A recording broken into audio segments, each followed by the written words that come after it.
الحمد للہ کفا وسلام علی عبادہ الذین اصطفى اما بعد۔ الحمد للہ صراط مستقیم کورس برائے مرد حضرات آج 30واں سبق ہے۔ اس کے بعد 10 اسباق باقی، کل 40 اسباق ہیں۔ تو آج کا سبق ہے مصیبت گناہ کا وبال ہے۔ قرآن میں اللہ تعالیٰ فرماتا ہے بسم اللہ الرحمن الرحیم ما اصابک من حسنۃ فمن اللہ وما اصابک من سیئۃ فمن نفسک وارسلناک للناس رسولا وکفی باللہ شہیدا۔ اس کا ترجمہ ہے، سورہ نساء کی آیت ہے، جو پہنچے تجھ کو کوئی بھلائی سو اللہ کی طرف سے ہے، اور جو پہنچے تجھ کو کوئی برائی سو تیرے نفس کی طرف سے ہے۔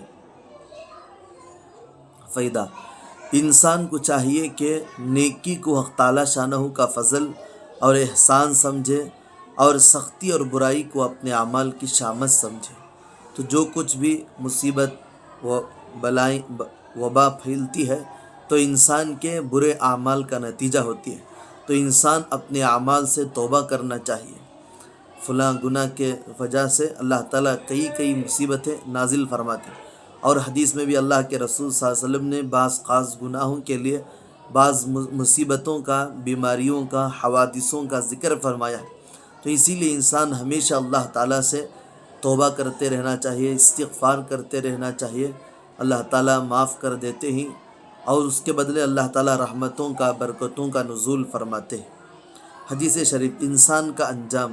عن انس بن مالک رضی اللہ تعالی عنہ قال قال رسول اللہ صلی اللہ علیہ وسلم المرء مع من احب۔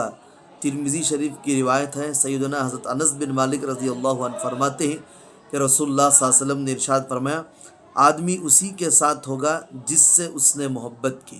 دنیا میں اس نے جس سے محبت کی اسی کے ساتھ اس کا حشر ہوگا۔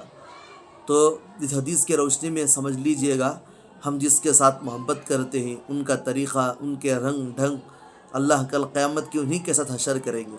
اگر آقا صلی اللہ علیہ وسلم سے محبت ہوگی، آپ صلی اللہ علیہ وسلم کی تعلیمات سے، آپ کی زندگی سے، آپ کے سنتوں سے، آپ کے طریقے سے، تو اللہ تعالیٰ کل قیامت کی اللہ تعالیٰ آپ صلی اللہ علیہ وسلم کے ساتھ میں اٹھائیں گے۔ نمبر 3، عقائد، قیامت کی علامت کبریٰ۔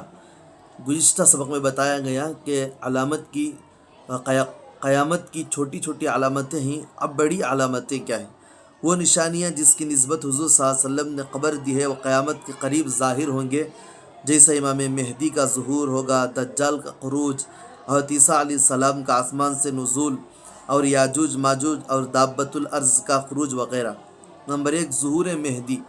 قیامت کی علامت کبریٰ میں سے پہلی علامت امام مہدی کا ظہور ہے۔ مہدی لغت میں ہر ہدایت یافتہ کو کہتے ہیں۔ لغت میں، ڈکشنری میں ہر ہدایت یافتہ کو کہتے ہیں۔ لغوی معنی کے لحاظ سے ہر اس عالم کو جس کا علم صحیح ہو اس کو مہدی کہا جا سکتا ہے، لیکن ہر سچے اور پکے مسلمان کو مہدی کہا جا سکتا ہے۔ بلکہ ہر سچے اور پکے مسلمان کو مہدی کہا جا سکتا ہے، لیکن جس مہدی موعود کا ذکر حدیث میں آیا ہے، وہ حضور صلی اللہ علیہ وسلم نے آخر زمانے میں ان کے ظہور کی خبر دی ہے۔ اس سے ایک خاص شخص مراد ہیں جو حضرت فاطمہ رضی اللہ عنہ کے اولاد میں سے ہوں گے۔ ان کا نام محمد اور ان کے والد کا نام عبداللہ ہوگا۔ سیرت میں حضور صلی اللہ علیہ وسلم کے مشابہ ہوں گے، مدینے کے رہنے والے ہوں گے۔ مکے میں ظہور ہوگا، شام اور عراق کے اولیاء اللہ اور ابدال ان کے ہاتھ پر بیعت کریں گے، اور جو خزانہ خانہ کعبہ میں مدفون ہے وہ نکال کر مسلمانوں پر تقسیم کریں گے۔ اولاً عرب، پھر تمام روئے زمین کے بادشاہ ہوں گے، دنیا کو عدل اور انصاف سے بھر دیں گے، جیسا کہ اس سے بیشتر ظلم و ستم سے بھری ہوئی شریعت محمدیہ کے مطابق ان کا عمل ہوگا۔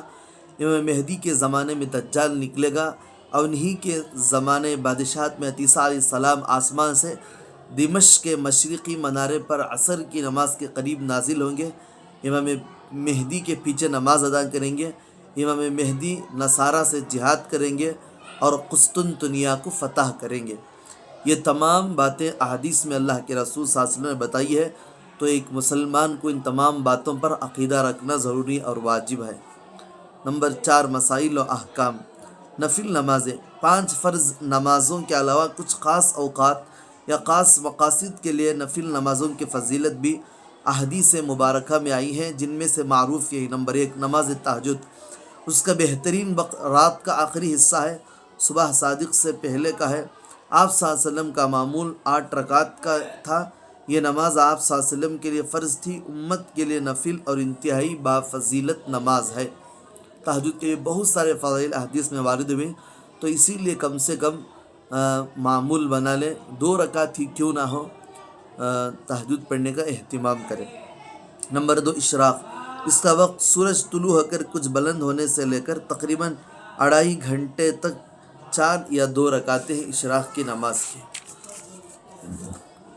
نمبر 3 چاشت، اشراق کا وقت ختم ہونے پر اس کا وقت شروع ہوتا ہے اور دوپہر سے پہلے تک 4 یا 8 رکعتیں ہیں، اس کا وقت رہتا ہے دوپہر سے پہلے تک، اس کے بھی 4 یا 8 رکعتیں۔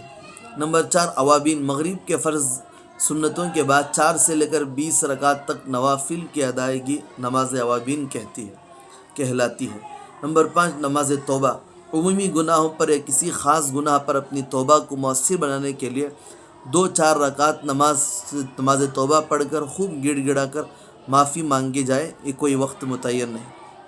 نمبر 6 نماز حاجت، کوئی ضرورت پھنسی ہوئی ہو، کوئی مسئلہ حل نہ ہو رہا ہو، کوئی مشکل ہو تو 2 رکعت پڑھ کر خاص اس حاجت کے لیے اللہ سے مانگا جائے، اللہ ضرور حاجت کو، ضرورت کو، تقاضے کو اللہ پورا کرتے ہیں۔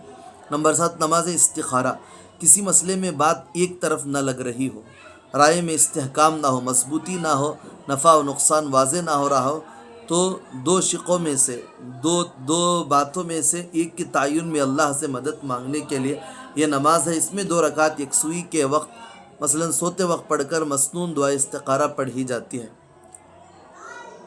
تو گویا کہ 7 نمازیں ہوئی نفل نمازیں خاص۔ اس کے بعد ہے مسنون دعا، نماز جنازہ میں نابالغ بچی کے لیے دعا، اللہم اجعلها لنا سلفا وفرتا واجرا وذکرا واجعلها لنا شافعتا ومشفعا۔ ترجمہ، اللہ اس بچی کو ہمارے واسطے آگے جانے والی اور پیشرو بنا دے، اور اجر اور ذخیرہ آخرت بنا دے، اور ایسی بنا جس کی سفارش مقبول ہو۔ بس اللہ تعالیٰ سے دعا ہے، جو باتیں کہی گئی ہیں اللہ ہم سب کو سننے کی، سمجھنے کی اور اس پر عمل کرنے کی اللہ توفیق عطا فرمائے۔ آمین۔ وآخر دعوانا الحمدللہ رب العالمین۔